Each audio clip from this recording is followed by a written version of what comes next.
What's up, guys? I'm Chad Barnes, and welcome to the channel. Here, it's all about real car talk, from simple fixes to smart driving tips and keeping your ride in top shape. If that sounds good to you, go ahead and give the video a thumbs up. Hit that subscribe button and make sure you watch all the way through. There's a lot of good stuff coming. Let's get to it. The second generation of the C4 Picasso debuted in 2013 and eupatized the public with a much more unusual design than its predecessor. The car reached us in 2014, but without much loss, offered a 7-seat version of the Grand Picasso and the ability to choose between gasoline and diesel engines, and even a manual transmission in the base version. In 2016, the car underwent a small restyling, which changed the list of equipment and gave the car a new diesel motor at 120 horsepower, which joined the already available version at 115 forces. Well, in 2018, already on the eve of leaving the market, the Picasso family changed its name to Space Tourer. Sales, of course, were not too high, although in good years the cars were sold in circulation under 1,000 pieces. Especially popular was the 7-seater C4 Grand Picasso. Prices in 2014 will cause many a sad grin. At the start of sales, the 5-seat C4 Picasso could be bought for less than 900,000 rubles, and the top 7-seat version was 1.2 million. By the restyling, of course, the cars have appreciably increased in price.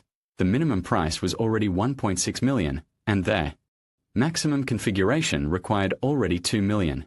Well, and by 2019, the C4 Space Tourer finally strengthened at the mark of 2 million.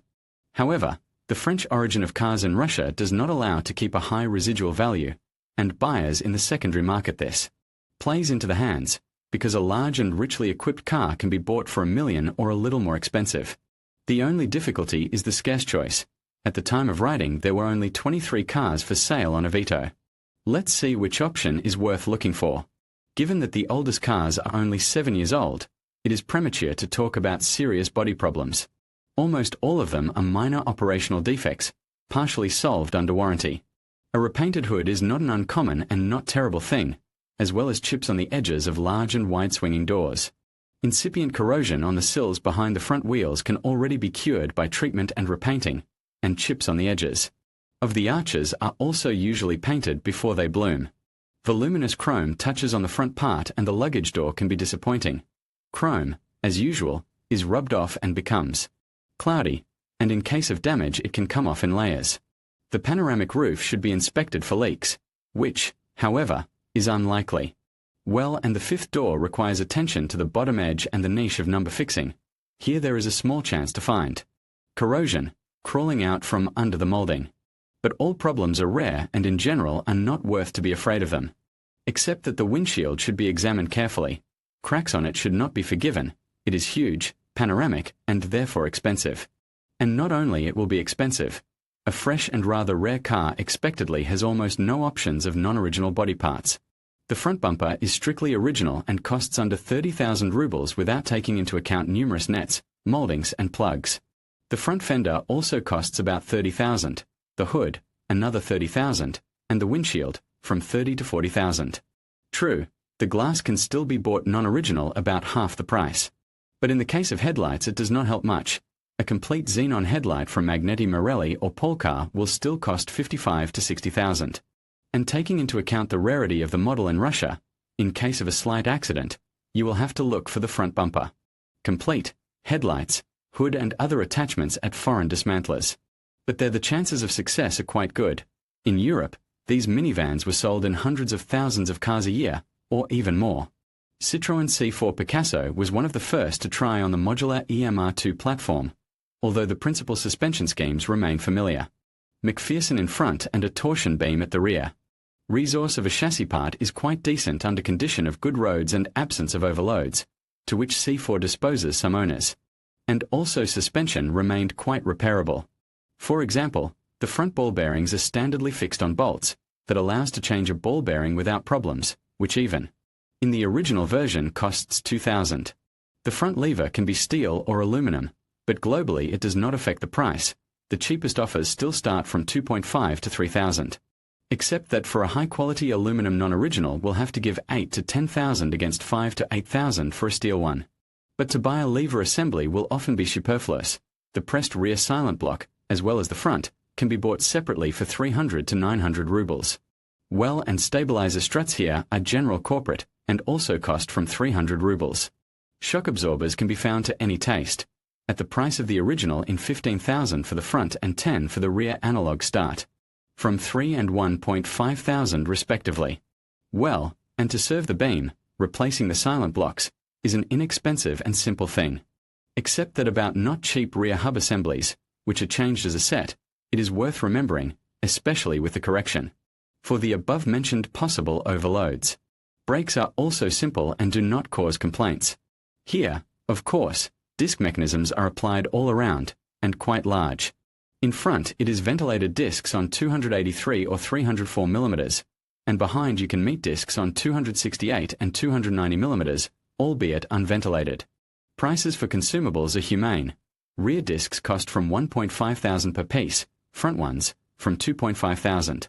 At inspection, it is worth to check the work of electromechanical handbrake and the condition of rear brakes and lines. Oxidized mechanisms can be a reason for bargaining. Steering with electric power steering will require more attention. It is reliable in itself, and problems with mechanics usually appear by 200,000 of mileage, but problems with the booster are a reason for bargaining. The rack is changed as an assembly, and its price tag is not just 6-digit, but approaching 200,000, so it will be a matter of repair in any case. The choice of gearbox is the first delicate aspect of buying a C4 Picasso. The manual gearbox was offered both before and after the restyling, and it can be considered a universally win-win option for those who are ready to change gears themselves.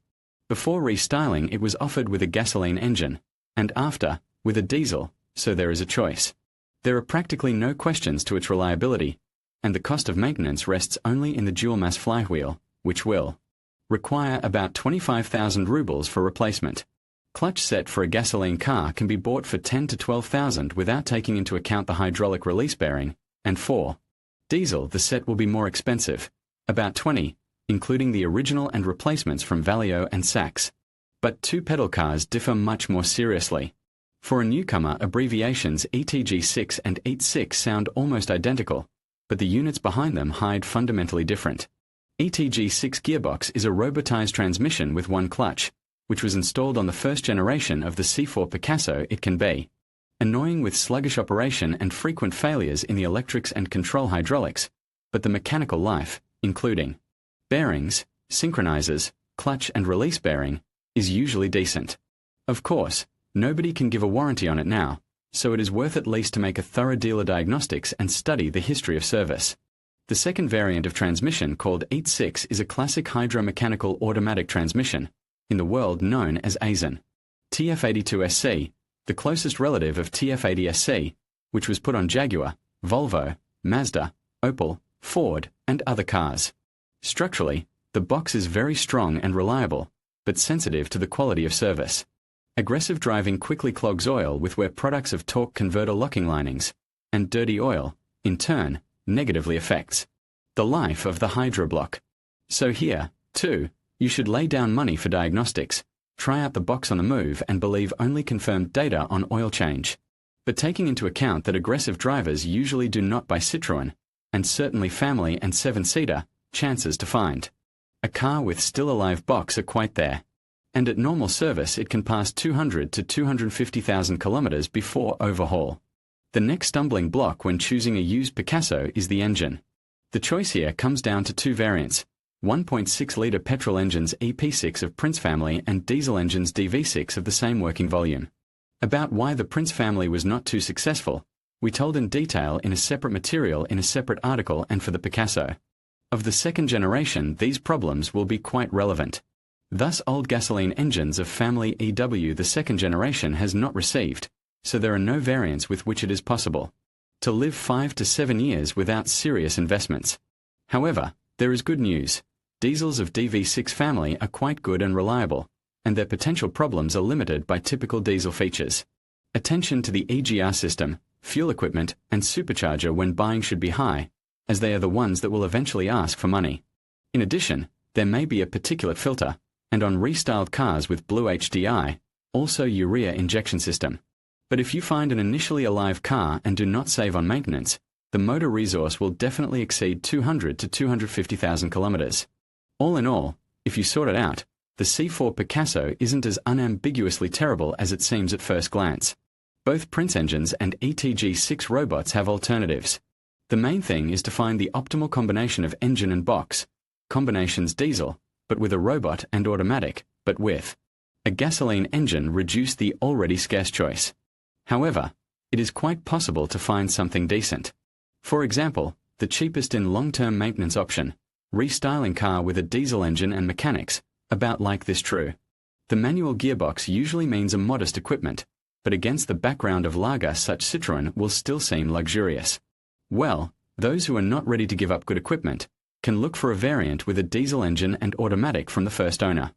And if Autoteca will confirm accident-free history and mileage, and diagnostics will not reveal problems with the motor and the box, then on such a car you can drive another 100,000 kilometers, not paying attention to the current crisis in the market of new cars. In conclusion, the Citroen C4 Picasso II presents an intriguing option for those seeking a practical vehicle at the price point of 1 million rubles. With its spacious interior, versatile seating arrangements, and decent fuel efficiency, it offers a compelling alternative to traditional vans. However, potential buyers should weigh the pros and cons, considering factors such as maintenance costs, reliability, and personal preferences. Ultimately, if you prioritize comfort and functionality over brand prestige, the Citroen C4 Picasso II could be a worthwhile investment. Thank you for watching, and we hope this analysis helps you make an informed decision.